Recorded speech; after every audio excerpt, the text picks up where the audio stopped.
గజం భూమి కేవలం 5,500 రూపాయలతో 135 గజాల భూమి కేవలం 7 లక్షలు మాత్రమే. సార్ నమస్తే సార్. నమస్తే అండి. సుందరరామరెడ్డి గారు, ఈ సంవత్సరం బిగ్గెస్ట్ రిటర్న్స్ ఇచ్చిన సెక్టార్ ఏముంది అండ్ ఆ సెక్టార్లో ఏ స్టాక్స్ బాగా డబ్బులు ఇచ్చాయంటారు? పిఎస్సి అండి, పబ్లిక్ సెక్టర్ ఉన్న ఈ యూనిట్ అనమాట. ఆల్మోస్ట్ 70% ఇచ్చిందండి 1 yearలో. ఓకే, 70%. సర్ప్రైజింగ్లీ ఇది అచ్చం గవర్నమెంట్ కంపెనీస్ ఉన్న థీమాటిక్ సెక్టర్ అనమాట ఇది. అండ్ ఇందులో ఫస్ట్ది ఆర్ఈసి అండి 267% ఇచ్చింది ఈ సంవత్సరం. 267%. 267% ఆర్ఈసి. తర్వాత పవర్ ఫైనాన్స్ కార్పొరేషన్ 243%. 243. ఈ రెండు కంపెనీస్ కూడా డివిడెండ్ కూడా బాగా ఇస్తాయండి. 1 year బ్యాక్ ఇది డివిడెండ్ ఈల్డ్ 12% ఉండేది. అంటే 100 రూపీస్ దగ్గర ఉన్నాయి అప్పుడు ఆ స్టాక్స్. ఇప్పుడు ఆ స్టాక్స్ ఆల్మోస్ట్ 400 దగ్గరలో ఉన్నాయి. Super. Okay, one of the biggest wealth creation అండి ఈ సంవత్సరం ఈ రెండు కూడా. తర్వాత బిహెచ్ఈఎల్ అండి, ఇది 114% పెరిగింది ఈ సంవత్సరం. 114. అండ్ హెచ్ఈఎల్ 103% పెరిగింది. 103%. సో ఈ 4 మోర్ దెన్ 100% పెరిగింది. తర్వాత ఆయిల్ ఇండియా అండి 79% పెరిగింది ఇండెక్స్లో ఉన్న ఆయిల్ ఇండియా. ఎన్టీపీసీ 77% పెరిగింది. అండ్ బిఈఏ అండి, భారత్ ఎలక్ట్రానిక్స్ లిమిటెడ్ 68% పెరిగింది. అండ్ ఇండియన్ ఆయిల్ కార్పొరేషన్ 59% పెరిగింది. అండ్ ఎన్ఎండిసి ఆల్మోస్ట్ 59% పెరిగింది. ఎన్హెచ్పిసి 57% చొప్పున పెరిగింది. అండ్ కోల్ ఇండియా 57% పెరిగిందండి. అంటే చాలా రోజుల తర్వాత మనం చూస్తున్నాం ఈ స్టాక్స్ అన్ని కూడా ఆల్ టైమ్ హై టచ్ అవటం, including coal India. And HPCL 55% పెరిగింది. అండ్ గెయిల్ 43% పెరిగింది. అండ్ పవర్ గ్రిడ్ కార్పొరేషన్ 42% చొప్పున పెరిగింది. And oil and gas ONGC అండి 38% చొప్పున పెరిగింది. And SAIL 33%. And BPCL 32%. And IRCTC 28%. And container corporation of India 12%. And LIC 3%. So చాలా అంటే లాస్ట్ ఇయర్ డల్ అయిన ఎల్ఐసి ఈ సంవత్సరం పికప్ అవుతుందండి సార్. అయితే ఇప్పుడు ఈ మీరు చెప్పిన ఈ పర్టికులర్ సెక్టర్ ఈ సంవత్సరం ఇంత బాగా ఫ్లరిష్ అవ్వడానికి అంటే గవర్నమెంట్ వైపు నుంచి ఎటువంటి న్యూస్ అనేది దానికి యాడ్ ఆన్ అయింది అంటారు? అంటే ఆ సెక్టర్లో ఆ రేంజ్లో రిటర్న్స్ రావడానికి. రైట్. సో ఒకప్పుడు గవర్నమెంట్ అంటే లేజీగా ఉండేవాళ్ళు ఎంప్లాయీస్, అండ్ కరప్షన్ ఉండేది, అండ్ టెక్నాలజీ సరిగా వాడేవాళ్ళు కాదు, అంటే గవర్నమెంట్ అంత రెస్పాన్సిబిలిటీస్ ఉండేవాళ్ళు కాదు. కానీ ఎప్పుడైతే మోడీ ఇటు వచ్చి సెంటర్కి వచ్చాడో, స్టాండర్డ్ గవర్నమెంట్, అతను గుజరాత్లో ఉన్నప్పుడు కూడా గుజరాత్లో అన్ని గవర్నమెంట్ ఇన్స్టిట్యూషన్స్ అన్ని కూడా స్టాక్ మార్కెట్ లిస్ట్ అయ్యి అన్ని ప్రాఫిట్లో ఉన్నాయండి. అక్కడ state government companies stock market list అవడం చాలా రేరు. స్టేట్ గవర్నమెంట్ సంబంధించిన కంపెనీస్ స్టాక్ మార్కెట్ లిస్ట్ అవడం అనేది. అలాంటి గుజరాత్ గవర్నమెంట్ కంపెనీస్ స్టాక్ మార్కెట్లో ఒక 20-30 దాకా ఉంటాయండి. అవి చాలా లిస్ట్ అయ్యనమాట అక్కడ.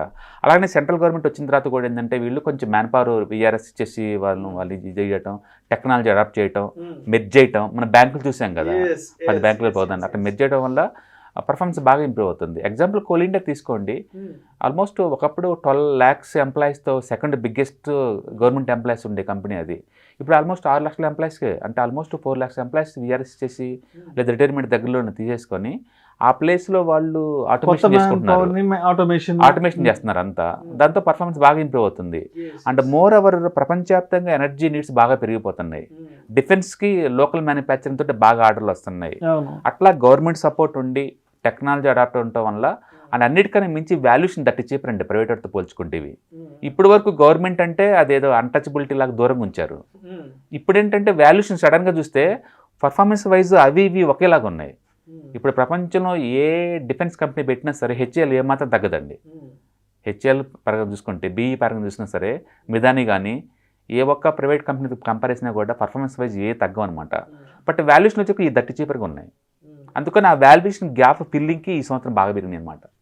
అందుకని చరిత్రలో ఎప్పుడు లేనంతగా ఈ సంవత్సరం ఈ సెంట్రల్ గవర్నమెంట్ యూనిట్స్ మొత్తం కూడా అన్ని ఒక్కసారిగా ర్యాలీ జరిగింది అనమాట. ఇప్పుడు మనం చెప్పిన కంపెనీలు తక్కువ అంటే ఎల్ఐసి అండి 3%, ఎక్కువ అంటే 200%. అంటే ఇప్పుడు గవర్నమెంట్ కంపెనీస్లో కూడా ప్రొడక్టివిటీ పెరగడానికి సంబంధించిన చర్యలు కూడా గవర్నమెంట్ చాలా త్వరితగతిని తీసుకుంది. డెఫినెట్గా రాను ఏంటంటే టెక్నాలజీ వాడే కొద్దీ ఇక గవర్నమెంట్ ప్రైవేట్ అని ఏం లేదండి. ఐఆర్సిటీసీ అది గవర్నమెంట్ అనే ముద్ర ఎక్కడ నీకు రాదు. రైల్వేస్ చూస్తే అవి గవర్నమెంట్ అనే థాట్ ఎప్పుడు నీకు రావట్లేదు. అంతగా వాళ్ళు కూడా క్వాలిటీ విషయంలో పోటీ పడుతున్నారు, టెక్నాలజీ అడాప్ట్ చేస్తున్నారు బాగా. అండ్ ఫీడ్బ్యాక్స్ అవి బాగా తీసుకుంటున్నారు.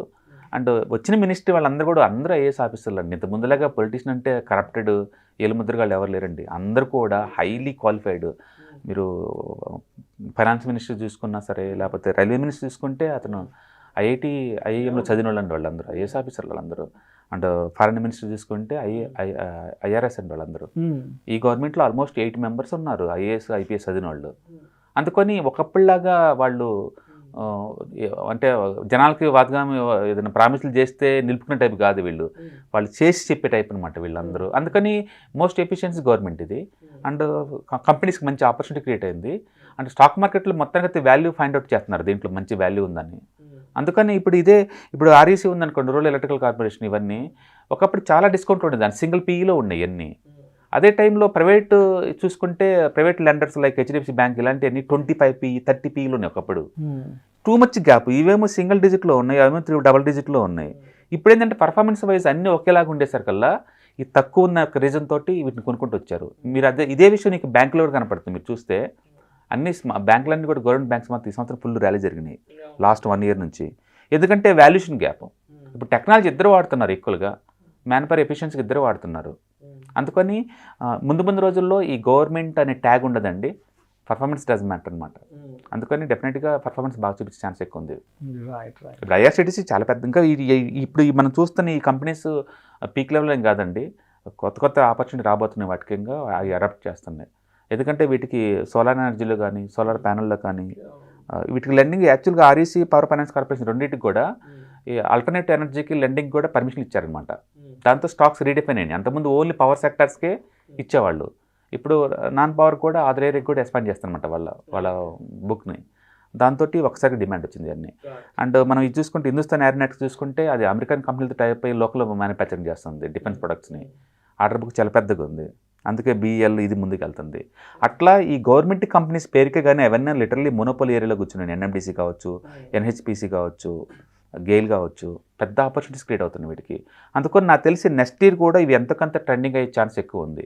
అండ్ మోర్ ఎవర్ ఇవి డివిడెండ్ ఈల్డ్ 5% దాకా ఉంటాయి. ఈ స్టాక్స్ అన్నీ కూడా మనం మాట్లాడుకున్న ఈ గవర్నమెంట్ కంపెనీస్ అన్నీ కూడా మంచి హెల్తీ డివిడెండ్ ఇస్తాయి. అందుకనే ఇది సిన్స్ ఈ ఇండెక్స్ లాంచ్ అయిన కానీ ఇప్పటిదాకా యావరేజ్ రిటర్న్స్ జస్ట్ 6% ఇస్తాయి, అందులో 5% డివిడెండే ఉంటుంది. అంత స్లోగా మూవ్ ఈ స్టాక్స్ ఈ సంవత్సరం 70% మూవ్ అయింది. దాని మీనింగ్ ఏంటంటే స్టాక్ మార్కెట్లో మంచి వాల్యూ ఉన్న విషయం అర్థమయ్యి ఒక్కసారి ఇన్వెస్టర్స్ అందరు కూడా ఇటు కూర్చున్నారు. అందుకని సాక్షాత్తు ప్రధానమంత్రి గారు కూడా ఇదే విషయం చెప్పారు, ఈ ప్రస్తుతానికి మీరు మనీ మేక్ చేసేది గవర్నమెంట్ కంపెనీలోనే ఇన్వెస్ట్ చేయండి అని చెప్పారు. ఆయన చెప్పినందుకు కాకపోయినా మార్కెట్ అయితే ఎప్పటి నుంచో లాస్ట్ 1.5 ఇయర్ నుంచి ర్యాలీ జరుగుతుందండి. అండ్ పర్టికులర్గా ఈ డిఫెన్స్కి అండ్ పవర్కి బాగా డిమాండ్ వస్తుంది స్టాక్ మార్కెట్లో. అండ్ ఇవన్నీ దానికి సంబంధించిన కంపెనీస్ కాబట్టి గవర్నమెంట్ అన్నీ మంచి ర్యాలీ జరిగింది. ఈ సంవత్సరం జాక్పాట్ అండి గవర్నమెంట్ కంపెనీలు పెట్టిన వాళ్ళందరూ కూడా. అండ్ సర్ప్రైజింగ్ వీళ్ళందరూ వాల్యూ ఇన్వెస్టర్స్ బేసికల్గా.